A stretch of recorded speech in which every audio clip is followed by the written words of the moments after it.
contemplation is pointing us and guiding us into the deeper reality, the absolute reality of things. When you reach this intermediary stage of contemplation, you're able to create because it is the tapping into the creative source.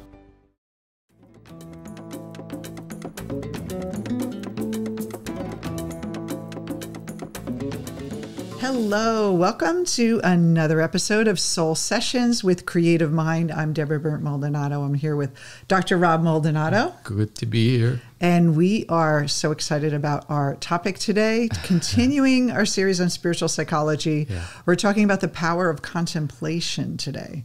But before we begin, I want to remind you to subscribe to our channel if you're watching us on YouTube, or if you're listening to us on any of the podcast services. Please be sure to subscribe and not miss a single episode, because we're going to keep talking about these wonderful topics that you don't want to miss. So, Rob, what is contemplation and why do we need it, and why is it so powerful? Yeah, so in the series, we've been talking about spiritual topics or spirituality. And then we got into this idea of what are the techniques, what are the practices that are pretty much universal. You see them in all spiritual practices around the world. And one of them is contemplation. Last time we talked about visualization, and then the next one we'll talk about meditation. And contemplation is kind of right in between. You know what picture comes to my mind? Rodin's The Thinker. Yeah. You know, sitting there. That's right. So both East and West, North and South has used, or it uses contemplation as a powerful tool in spiritual practice. Now, it is not spirituality itself. A lot of people mistake the techniques for spiritual or spirituality or a spiritual practice. It has to be couched in spiritual knowledge or a spiritual tradition to be a spiritual practice. So you're saying that you just do the technique. The technique itself is really empty unless you're infusing it with the higher knowledge. That's right. That's right. So I heard, I think it was Ram Dass who said he meditated on his delusions for 26 years and realized he was just sitting with his thoughts, but it was like there was no kind of higher knowledge or any any tool, like it was like a loose kind of thing. And so we're using the discipline of contemplation with the foundation of a spiritual philosophy or spiritual knowledge that we're bringing into that practice. Absolutely. Yeah, because you see it in the West currently. Mindfulness, for example, which is a type of contemplation, is often kind of presented as a great technique for relaxation, for stress relief, right? Stress management. Yes, exactly. That's not a spiritual practice. It's a good way to relax and feel good, and to kind of manage stress. But the original intention, or let's say the spiritual intention of contemplation, has to be tied to what the Upanishads call higher knowledge. And higher knowledge here, we simply define it as knowledge that instructs you, enlightens you as to the nature of consciousness. What is your mind made out of?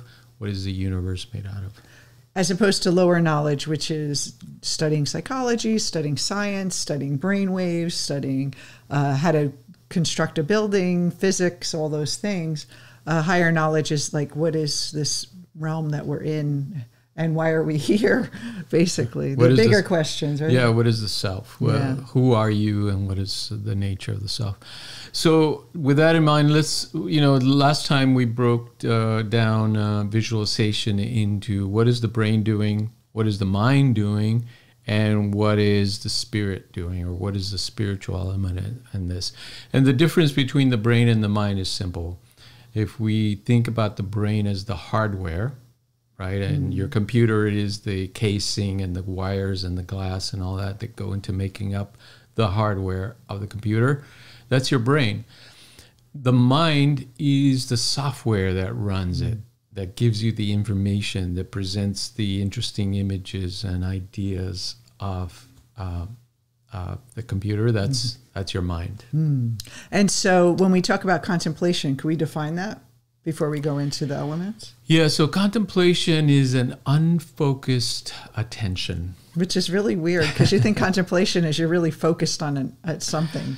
Right, but it's really unfocused because it's open. It's an open state of mind. Almost like creativity, instead like of that fixed, flow. That fixed state of mind, you're thinking... Yeah. You're kind of expanding it a little bit. And almost like when you're in nature, you kind of like your mind empties. Is that what you're thinking? And in a way, you just kind of... You're just in the moment, but it's like this emptiness. Right. So let's look at the brain first, and it'll give us some clues as to why it's a distinct state of mind. It's not your typical just relaxed state. So when we look at the neuroimaging and neuroscience that looks at the brain, what is it doing during contemplation? And so these are some of the key components that play into contemplation. Perception. So it alters our perception, right? Because perception, most of the time we're looking at objects. We're looking at the objects in our environment. And that's typical perception. But in contemplation, it's an open perception, meaning that we're looking more at the space around us instead of the objects themselves, more of the container of those objects. Yeah, I know we often we never focus on the space, but the space is where kind of between the objects is this kind of, there has to be a place for these objects to live, and we ignore the space a lot. It's sort of like the movie. You go to the movies and you forget that there's a screen, and you can't really see the movie unless there's that space for the movie to play on. Yeah, and there's a simple exercise that you can do now if you're not driving or operating heavy machinery, like they say. Or at work, and you're supposed to be doing some work here, some data entry or whatever. Yeah, look at your environment. And look at the objects in your environment. But now imagine that there is a point of interest in the middle of the space, the empty space in front of you. Just kind of in the middle of nowhere, in the middle of that, there's something hanging there that's just still in the space itself. When you focus on that point, your mind automatically goes into that contemplative state of mind because you're not focusing on the objects anymore. You're unfocused. It's almost like when you focus on the objects, you're in that conditioning because you have labels for them and meaning and everything, and it reminds you of things.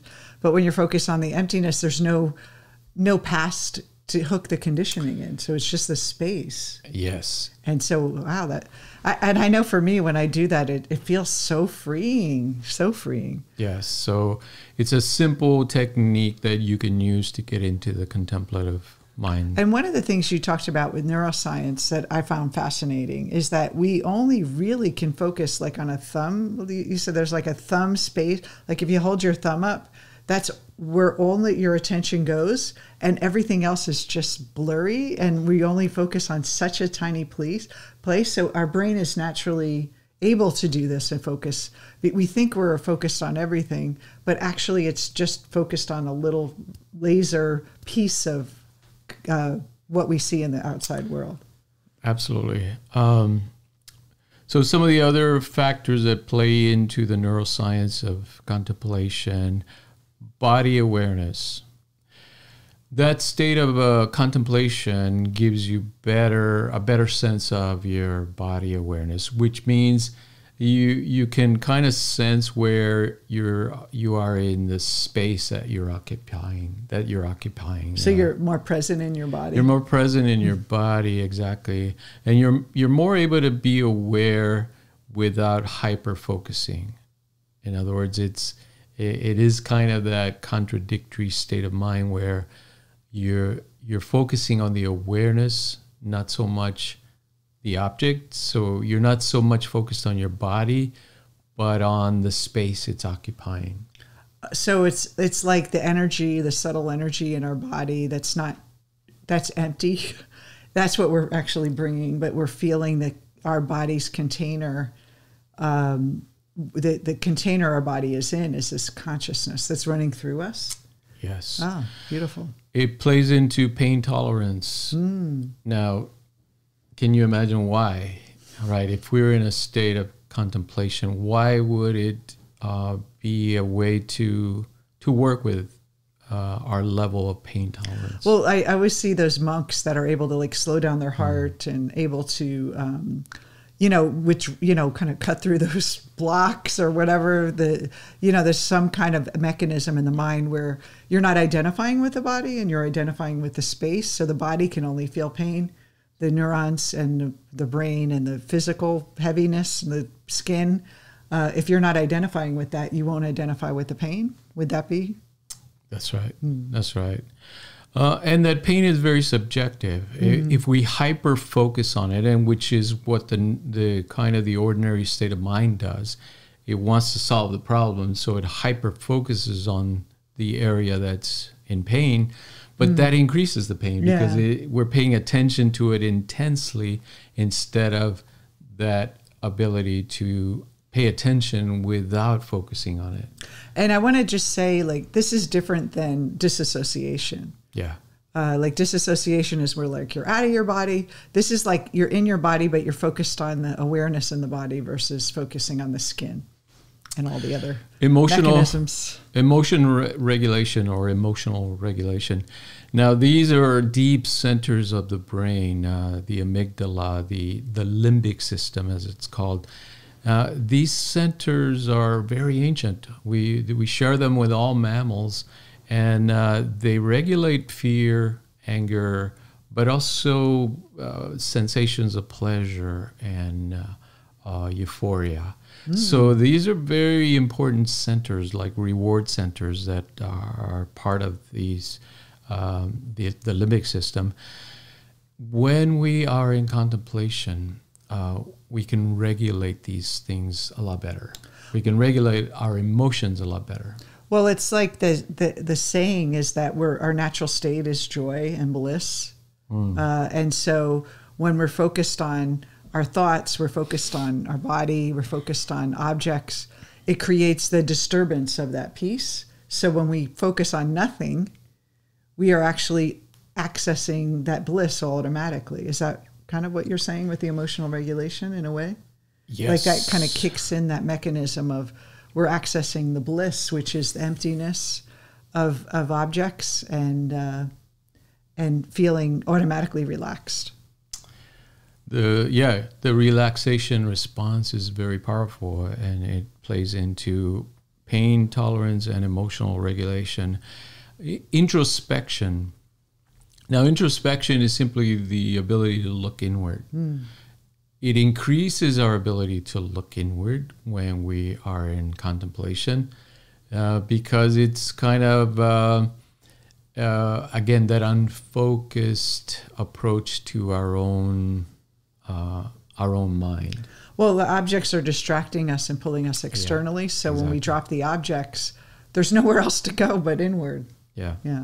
And we're not necessarily focusing on a particular idea or word or concept in our mind, but we're able to do that.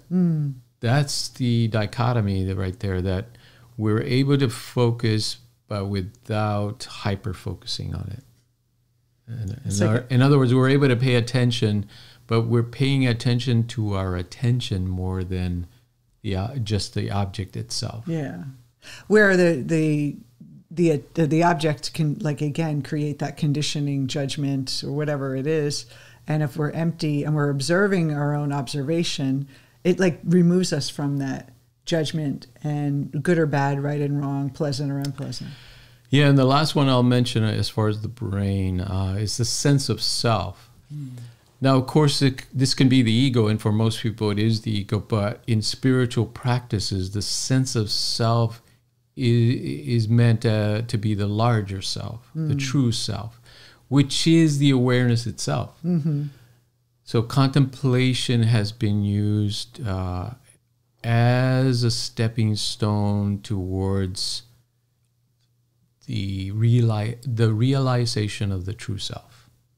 right? So that's why it plays a big role in spiritual practices, because it's leading us to that realization of what is the true self in me? Where is it? Where can I find it? So let's move on to the mind then. What is happening in the mind? And remember, the brain is the hardware, the mind is the software. So as we're running these programs in the brain, the mind then is the ideas, the concepts, the larger landscape of story, narrative that kind of gives us the deeper meaning of our experience in life.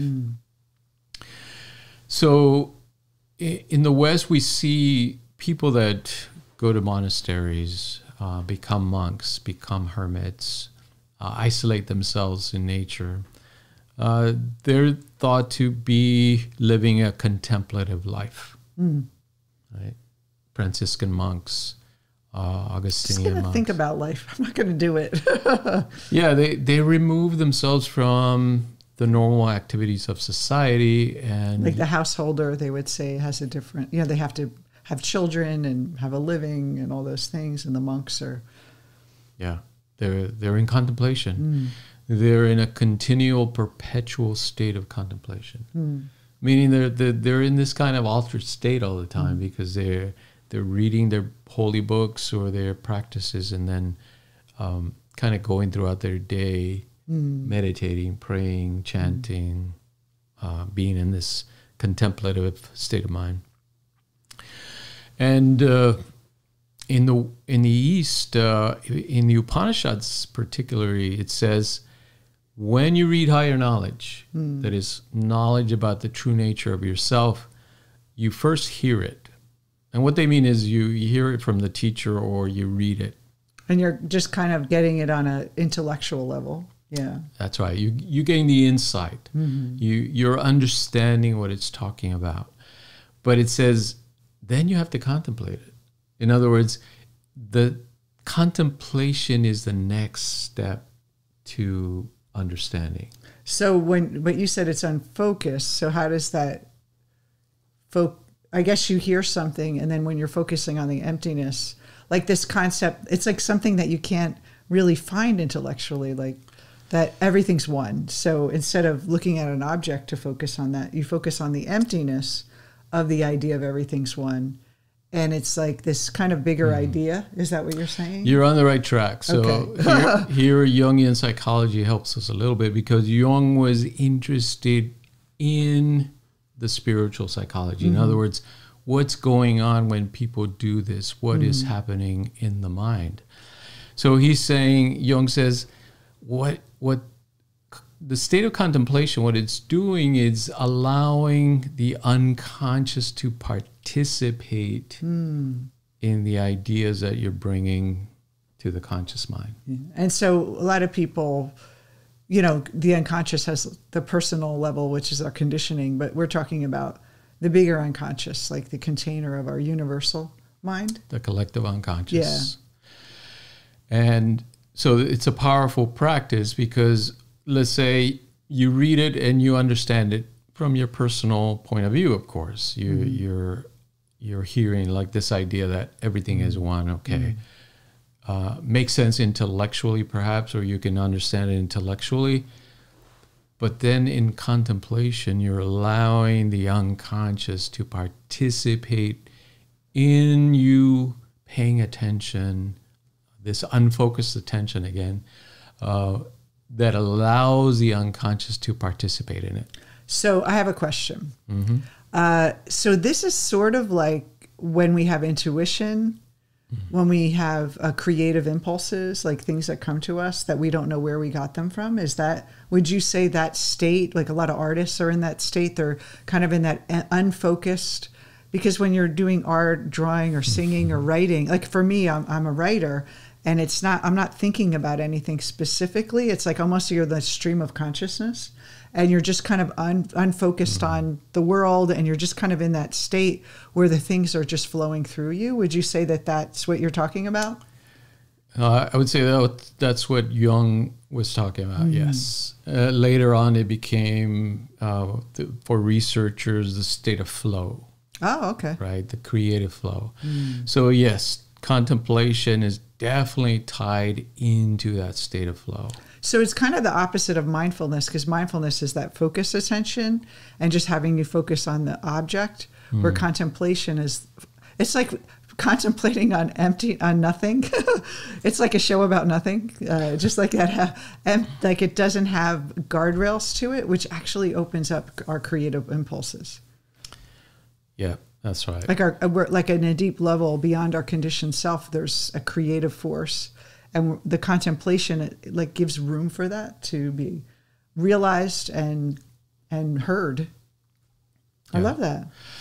Then then the Upanishads say, so you hear it, you contemplate it, then you meditate on it, right? So it's the bridge between hearing something, understanding intellectually, and the actual absorption of it, or the union with it, which is meditation, which we'll talk about on our next podcast. So what's going on spiritually then? And this is from the West, from Meister Eckhart, who is was a medieval German monk. Germans have great lineage of wise people. So he says, what we plant in the soil of contemplation, we shall reap in the harvest of action. So you're spending this time, and then when you're back in the world and taking care of things, because you can't focus on emptiness forever unless you're a monk, that this actually helps you have more fruits in your action and have more purposeful action? So we go back to the Upanishads, right? What they're saying is you read something, let's say the truth about consciousness, or the deeper understanding of what consciousness is, then you're contemplating it throughout the day, or maybe days and weeks, maybe, months, years. You're contemplating this idea of what does this mean, and how can I apply it in my life? You're actually also putting it to the test. You're contemplating it from many different angles and many different forms. The third element of absorption, then, of actually becoming one with that truth, is through the practice of meditation.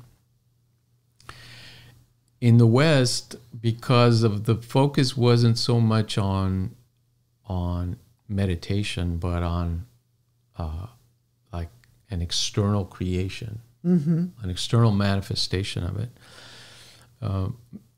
Eckhart is then saying, this is the way we create our life. What we contemplate, what we think, becomes what we are. So if we think about our problems, we focus on our things that aren't going right, which is a natural default from the ego mind. It's always looking at what's wrong. And if we just allow it to be there, contemplation brings us and has us focus on possibility, of expansiveness, of openness. And then when we go out into the world, you're saying that we naturally act from that place versus our results will show up in a more open way and possibility, because even as we get feedback, we'll start thinking about the results differently than if we were in that ego mind and it's like, how do I fix this and what's wrong and all that. Yeah. Is that what you're saying? In part, I mean, okay. Again, I think we mentioned it in the visualization piece, that our thoughts become our reality, essentially. So the same principle applies here. It's simply that contemplation is pointing us and guiding us into the deeper reality, the absolute reality of things.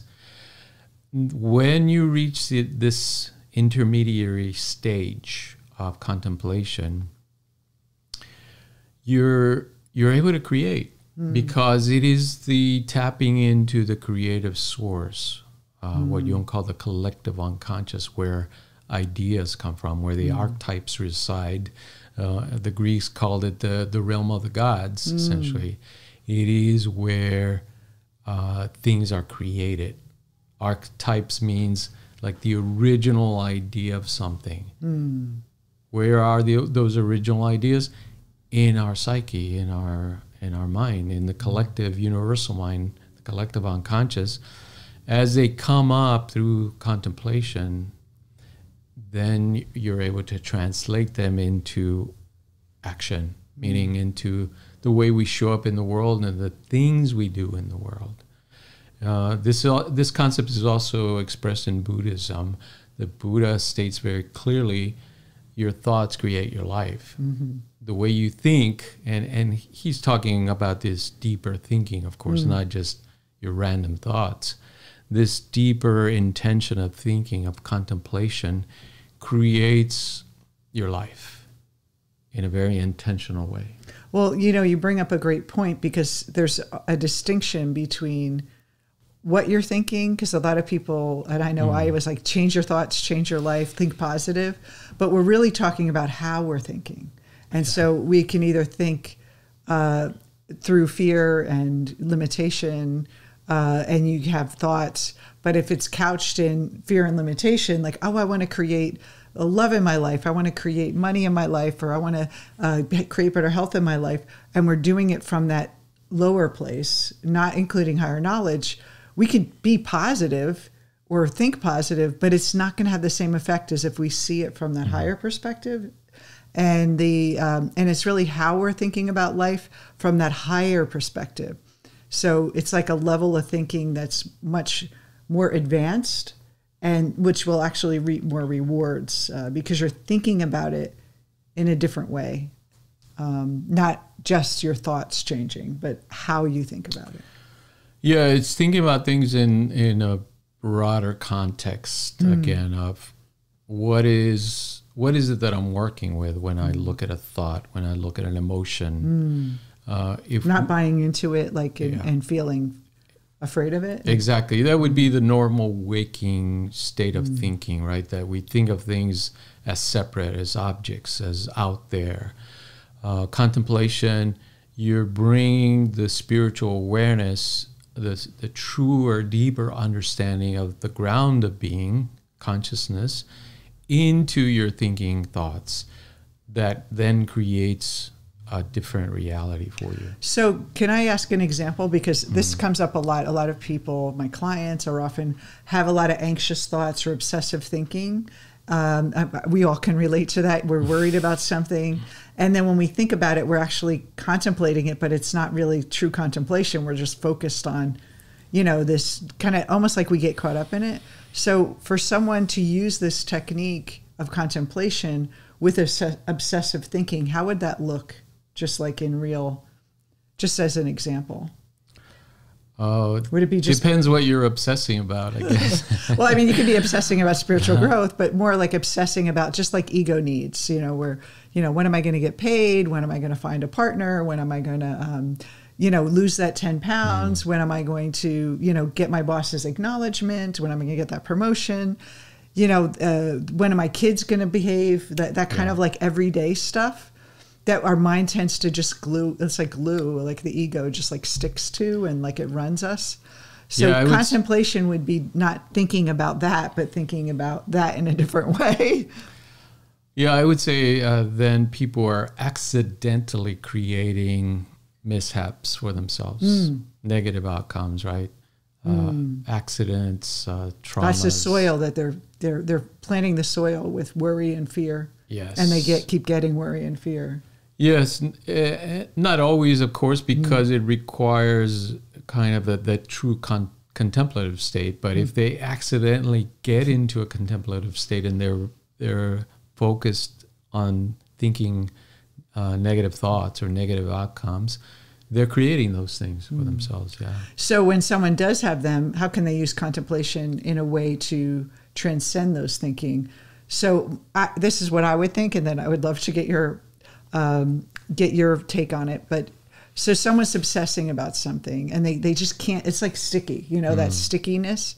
And they want to sit in contemplation and they look at that empty object and this kind of undercurrent is still there. They're actually, they're contemplating why they have the worry versus how they can fix the worry. More like why I'm having it and the nature of the mind versus I got to stop this thing. I got to stop obsessing over this versus, wow, that's interesting. Why my mind is doing that. Like kind of understanding how the mind works. Would that be a different way of approaching it? Oh, that's a difficult one because the state of worry itself takes you out of the contemplative mind. It puts you into a very problem-solving, very concrete state of mind where the objects become very solid for you. So basically you're saying that we just drop the worry for a minute and just get into contemplation, empty our mind of nothing, and then it will resolve some of that because we're starting to think about, but it has to be, can't just be just empty your mind. It has to be, let me read something of higher knowledge, then empty my mind, and that's going to do it versus chasing those thoughts and trying to change them and make them positive and reprogram them. We're actually saying, let me bring in this higher knowledge, and that's within us in the unconscious, have the emptiness. And so we have the intellectual understanding, and it's almost like connecting the two of the conscious understanding and then the unconscious wisdom that's within us that kind of breaks apart the need to worry anymore. Would that be kind of, I like to visualize it and put it together in a tangible way. Yeah, and that itself is a kind of contemplation that we're asking questions and using our mind's eye to turn things over in our mind and see them from very different angles. That itself is a contemplation. But it is, remember, it's the bridge between our normal waking state of mind where we're solving problems, observing objects, and the meditative state, which we'll talk about next time, which is a very special state of mind. And it's not what people think, it's not stress management, it's not relaxation. It's a very focused state of mind that we'll talk about next time. So in the meantime, practice unfocused attention, just emptying your mind, focusing on a spot, and just be in that state and just explore with it a little bit. Try to do it for, a couple minutes. The longer you do it, the better. But also try to read some higher knowledge, like pick up the Gita, pick up the Upanishads, whatever spiritual knowledge that you find kind of deep, true meaning, that's not ego-based.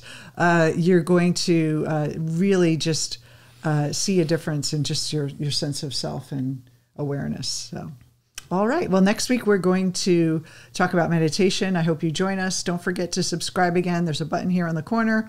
And also, if you're listening to us on our podcast, don't forget to subscribe.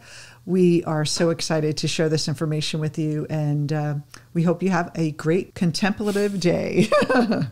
See you next time. All right. Stay well. Bye-bye.